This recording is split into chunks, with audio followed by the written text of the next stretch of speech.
My name is Raya. Let's catch you up. The world's broken. And our people are divided. The world is full of good people. Don't give up on them. From Disney. It's up to us to restore peace. Note to self, don't die.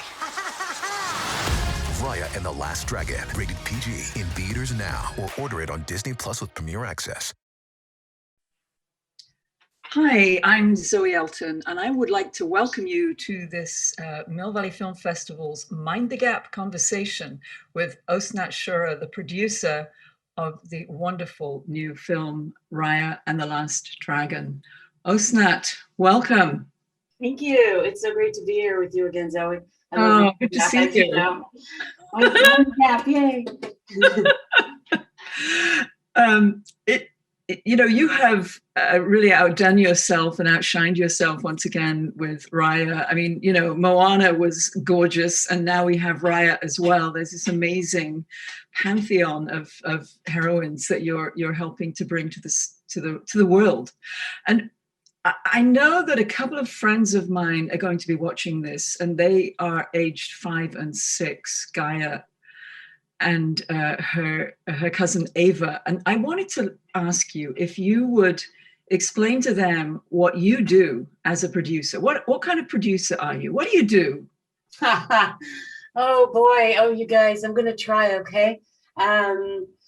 So sometimes, but my job is to get the movie made on time, the best movie we know how to make, and added bonus, with as happy a crew as possible, because we all work together at Disney again and again and again, and it's very important to us that our crew is how we have movies, and so the crew is very important to us. So that's my big job. What does it mean?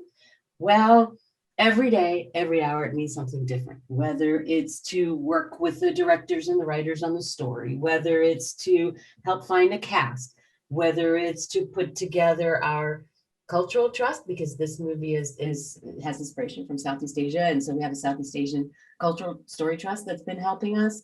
Whether it's to do this and talk to you, whether it's to look at staffing, do we have enough weeks to do all the work that we need to do and enough people to do it? So it's a wide range of things, but the bottom line is I have to make sure a great movie gets made. Wow, that's a lot of work. It's a lot of work. Well, definitely fun. Yeah. So Ava has a big brother and a big sister who, Olivia and Jordan, who are, I think, like 11 and 13. So if they wanted to start making choices in their lives because this was something that they wanted to do, what kind of choices would they be making if they wanted to be a producer? I think there are as many paths to being a producer as there are producers. My path was I've always been interested in making films and telling stories. My dad used to have a camera, Super 8. You guys don't even know what that is. It's this tiny camera with tiny film, and we used to edit it and put sound on it. And so you can make films doing anything. You can tell stories with dolls. You can tell stories with anything in the house.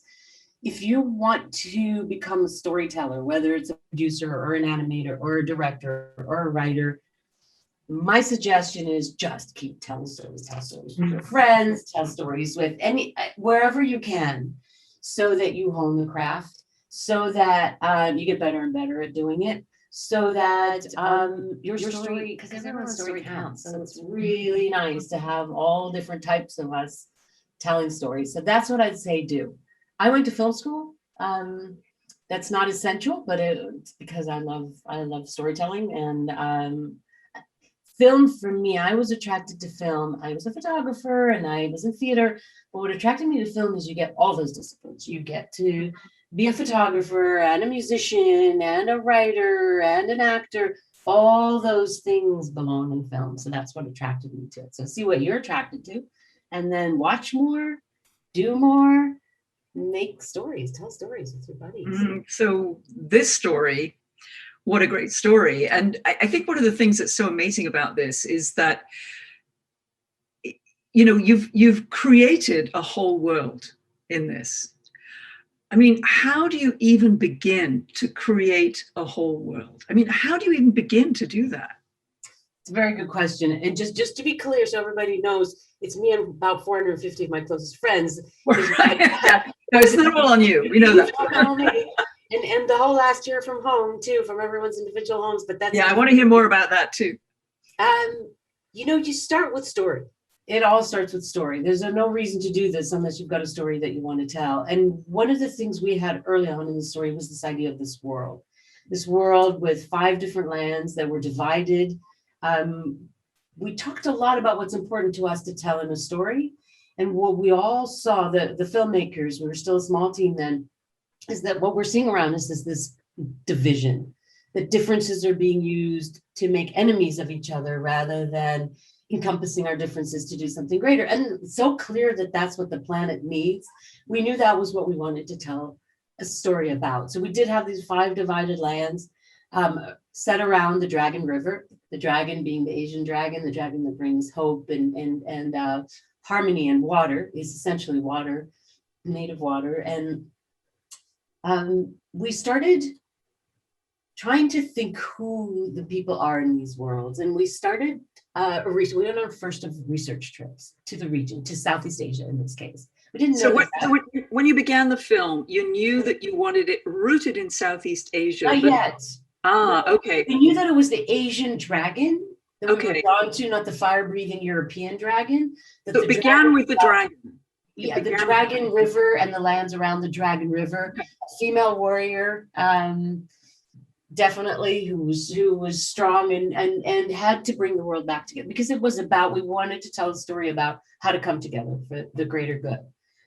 So the first trip was to Southeast Asia. And one of the things that hooked us into, that really inspired us there, is that we're talking about a very big region, 11 countries. Each country has dozens of cultures and ethnicities and religions. So it's incredibly diverse region. But everywhere we went, one of the things that strikes you is the sense of community. Just how much more important the we is, in these communities. And we're talking about places where there's so much diversity of religion and culture, and yet people find a way to come together. And we thought, yes, this is what we want to talk about. And that then opens the door to all the beautiful textures and fabrics and the incredible food and the architecture and the people and the warmth. So that next step is, in order to start working on our fantasy world, and in animation, you have to invent history for things. Nothing is pre-trodden upon as a step, everything has to be weathered. And so you create a history for the land in our heads. And then we looked at the Southeast Asian inspiration. And at this point, we also added into the mix of our big collaboration, our Southeast Asia Story Trust. So we brought on a cultural anthropologist. Wait 1 second. What is the Southeast Asia Story Trust? I noticed that in the credits. It's literally, it's a group of people. It's based on what we did on Moana with our Oceanic Story Trust, which is we went to people with specific expertise. One of the people we worked with really closely is a visual anthropologist, visual cultural anthropologist. And that's literally focusing on visual representation of culture or ritual or whatever it is. He's Lao, but his expertise is across the region. Mm-hmm. And what that means to work with him, sent almost every visual to him for his thoughts, for input. We designed Sisu the Dragon together so that we were understanding the Naga and of Southeast Asia. And wait. What's the Naga of Southeast Asia? The Naga? Yeah. The Naga is a water dragon, and its origins are actually Indian in the Hindu tradition. And actually, if you trace it, and the Naga then became the dragon in China and has slightly different visual expression, but both are water deities, water dragons. And in some parts of Southeast Asia, like in Vietnam, it's the dragon, more like China. Yeah. And so we were trying to design one that's Disney and yet is inspired by Southeast Asian principles, mm-hmm. shared principles that we found across the region, giving it the respect because it's also a respected deity. So it is a deity. And then was that informing the magic element that each of the different dragons that we see coming together at the end that's what the roots of that. Yes, we started with the ability to shapeshift into human. There's a lot of stories of the Naga doing that. Mm-hmm. And it was very good for our story. Plus, she was hilarious. And, you really want to play. But it was also important for the story, hiding a dragon of that size throughout. There were some points that you wanted her to be that. And then, of course, the rain. We thought a lot about the dragon and water. What does that mean? Our dragons don't fly, but they can tread on and run on raindrops, which we loved as an idea. So now that all starts leading us into a few other of their powers, of the brothers and sisters. Wasn't always the story evolves. Our stories evolve and change so much for a long time. Fascinating how it evolves, though, and I love the notion of them actually like running on the raindrops. I mean, it's really a great idea, right? I mean, it's fantastic. Yeah, we loved it, and we wanted, and our artist did an amazing job with it, almost creating like a refraction in every time a raindrop is trodden upon. And that is part of the magic of the dragons. So tell us a little bit more about that. When you say that they created that, how does an effect and a visual, how does something like that happen visually to those of us who are not making animated movies? No, there's hundreds of meetings.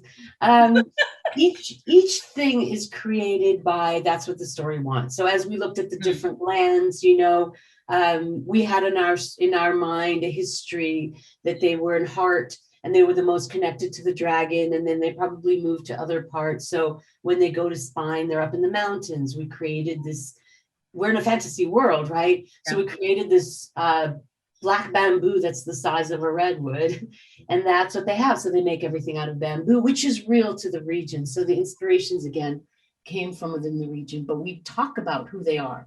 What's their symbol? In Heart, for example, everything is round because they're close to the dragon. The dragon is water drop in water, and it makes ripples. That's how we think. So the refraction on the raindrops, for example, was a conversation we were having with visual development, incredible visual development team, and with our effects team. And we talked a lot about what is the magic in the film? How much of it, what do you want to see? Mm-hmm. And one of our production designers, Helen Chen, came up with this idea of the refraction, and then effects ran with it, and then lighting ran with it.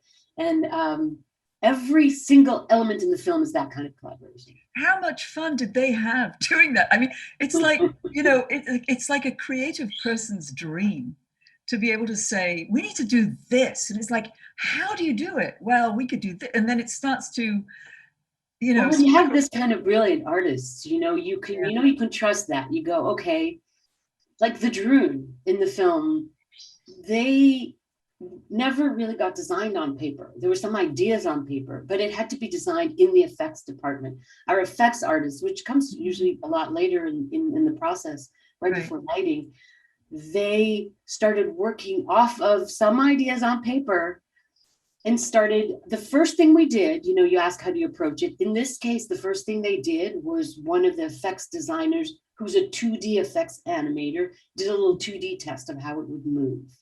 Then we started in CG thinking about, what if you took roiling steam and inverted it? What if all these different ideas, because we didn't want them to have a face, but we did want them, it was very important that they're in a way a force of nature, but it needs to be super clear. And this is a hard idea to get across, that when they turn someone to stone, they become two. They're doing it to multiply. It's like a plague. It's like, dare I say, some of the issues we have today. Just wants to multiply, right? Yeah. It doesn't care who you are or what your politics are. It just wants to. So we wanted the real human conflict to be between humans, because this is a story about Raya goes to find the dragon because she thinks she'll find this majestic dragon who will wave a wand and everything will be fine, right? We all want that. We all want somebody to wave a wand and fix the pandemic problem and the other problems in the world. Please, magic. And it's not like that. It's up to us. And that's sort of a lot of what the story is about. So the magic had its own seed. Yeah, I find it fascinating, actually. I mean, the story has got such a sense of mythology and of its own mythology, but it also has, it's connecting with themes that are so important to us. And I mean, in a way, honestly, they're very universal themes in terms of, the century that we're living in, that kind of thing. But so many of them just seem to have been ratcheted up in importance over this last year.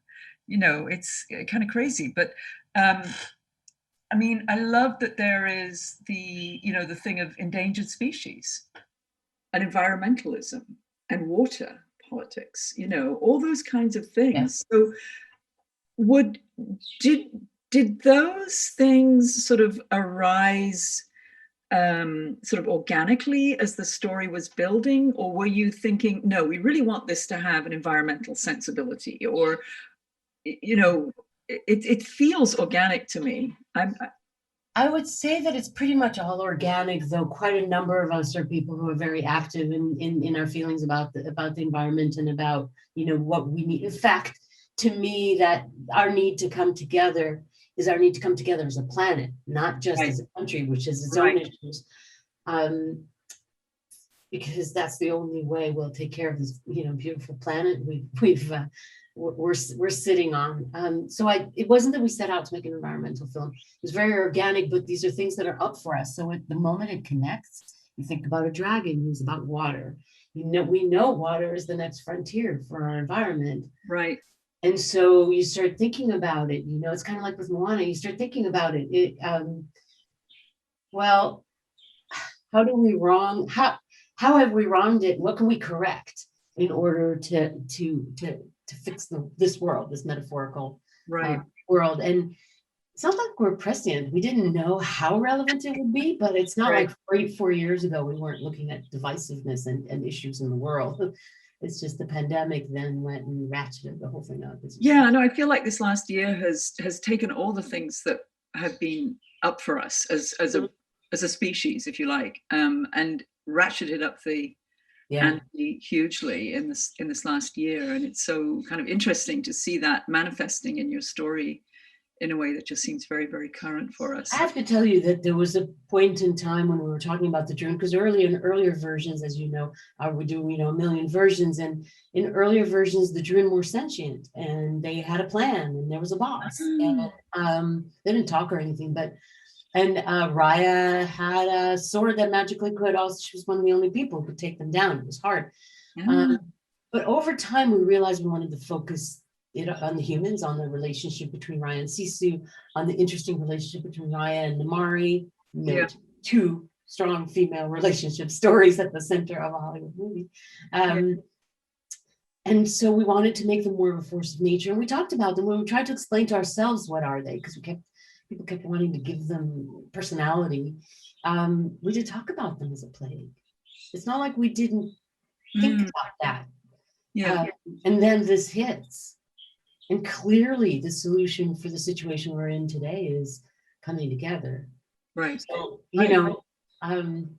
this is organic over a number of years, but it just is becoming more and more relevant and put more and more in. I feel like we should all start like a big impact plan around your film, and take it out across the world. And do it. Yeah. Do it, right? I'd love to hear a little bit about the development of some of the really wonderful and occasionally quite wacky characters that you have in the film. And Tuk Tuk particularly, I mean, I grew up with hedgehogs, and this is like that we called fuzz pegs. Oh my God. Sweet, adorable. Yes, I can't wait for the swag. I'm gonna have to go swag shopping, I think. But yeah, what was the idea behind having this creature that would roll, that would be her mode of transportation? Well, honestly, we were talking about an earlier version of Raya. She was, it was a similar story, but she was more closed in, and she was very much that hero that doesn't give at all, that kind of Clint Eastwood-y type of character. And was very much like a sense of a Western. In a certain way, and she needed a steed, like any hero of such a story. But even in the version we have today, it's just a travel. And so we got into this conversation about the steed, and one of the directors threw out an idea. This was way earlier that he'd had about, what about if it has like a roly-poly, like those bugs, like roly-poly bug. What if somebody else was like, what if it's also like a pug, like a cute dog pug, like a puppy? Right, yeah. And armadillos and pangolins. And from this conversation, one of our visual development artists goes away and comes back with what later becomes Tuk Tuk. He'd even figured out the physics of the saddle that could work once. Physics of it. Oh man, see, yeah, you have to learn physics. You have to learn everything. We do that right. It always has to be believable. It should work. And it got honed a little bit more and became cuter and a little fluffier. And so at this point, he's meant to be just her ride. We go to a screening and we're all in love with Tuk Tuk and he's disappearing from the ship.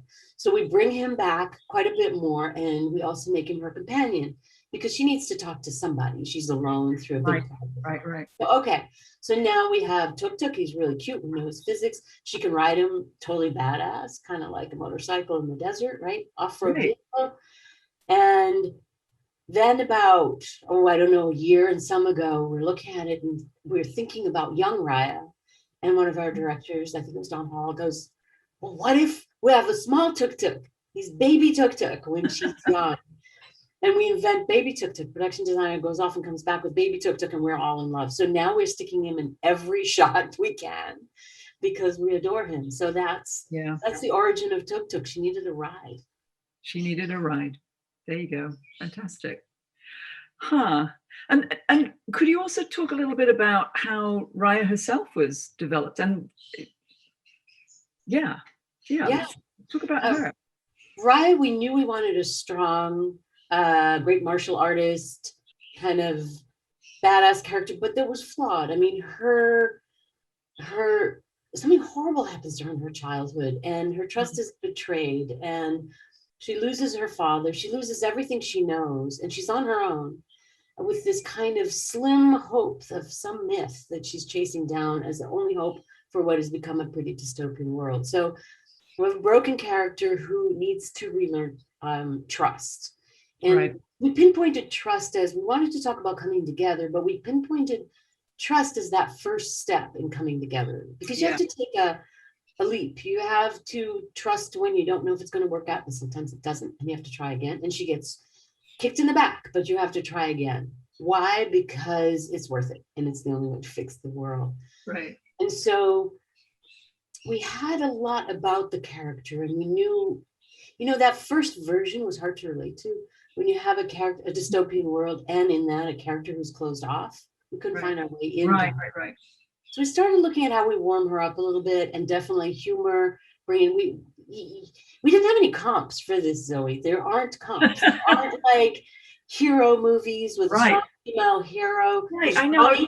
Or flawed or anything. They're just like that. Yeah. There's no stories of female friendship at the center of a major global film.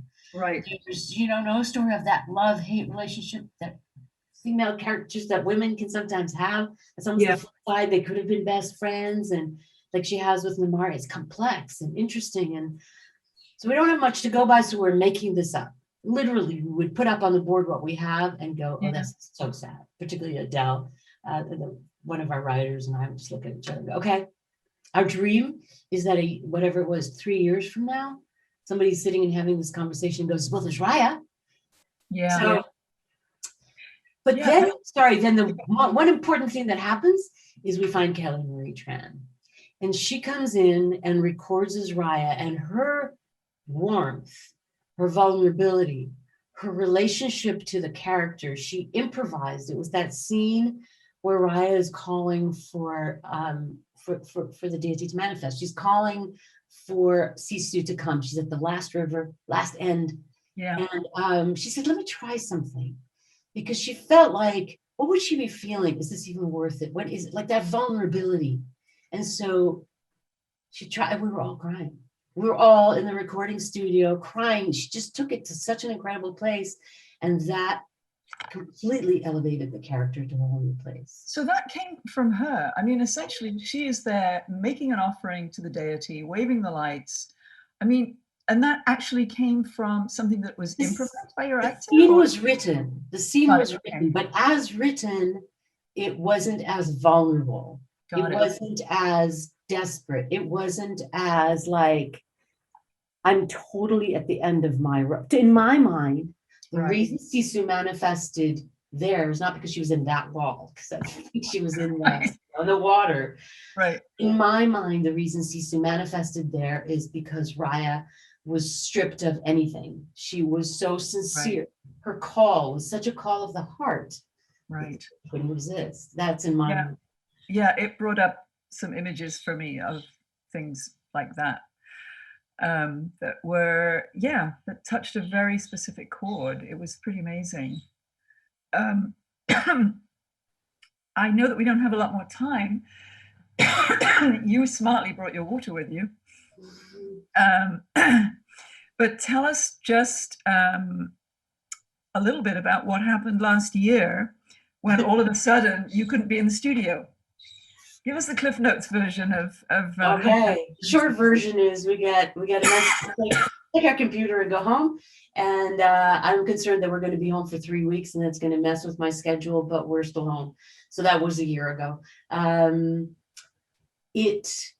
There were technology issues to overcome. We have an incredible technology team. I'd say within a couple of weeks we were up and running, but there were social issues for us to overcome. We like working together. We like being in a room together, building on each other, eating, going off campus and talking through a character.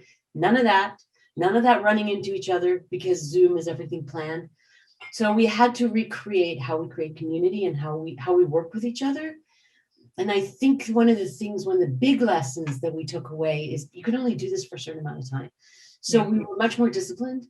We were all, even the directors and I, in the last year of production, having dinner with our families, unheard of. We were all forced to give very clear briefs to each other. Mm-hmm. And we were all forced to trust each other in ways that we wouldn't have thought possible before in the making of this film, whether it's because we're approving animation on an iPad instead of a theater screen, right, or whether it's because we don't get to jump into each other's office and go, hey, I was thinking. And so what we found is artists, animators just felt like they were trusted, and they usually bring an A+ game. They brought an A+++ game because that feeling is really empowering. So art, imitating life imitating art. We finished a movie. That's great. And one last question. Were you now, or have you ever been, a dragon nerd? I think about that dragon nerd scene. For me, it was more, I love dragons, but especially the Asian dragon. I love it. And I love the Naga, and I love all the stories that, because it's about water, because it's about life, because it's about harmony, and that idea that she's almost made of water, that is such an interesting and beautiful idea, because water is life. But I always thought of that scene like when I was, scene. I'm 18 and I'm meeting somebody for the first time who became a very close friend, and we're in conversation. Everyone's talking, and one of us goes, "Wait, do you like Joni Mitchell?" And we became friends forever. Nobody else there did. It's that bonding that just happens. That was it. We knew we were the same tribe, and they see that as their story. Sweet. Well, thank you so much for being with us, and thank you even more for this extraordinary work. And I so appreciate the work that you and your incredible creative team are doing, and what it offers to all of us, especially now, but what it offers us forever, really. Thank you, Osnat. Thank you, Zoe. Yeah.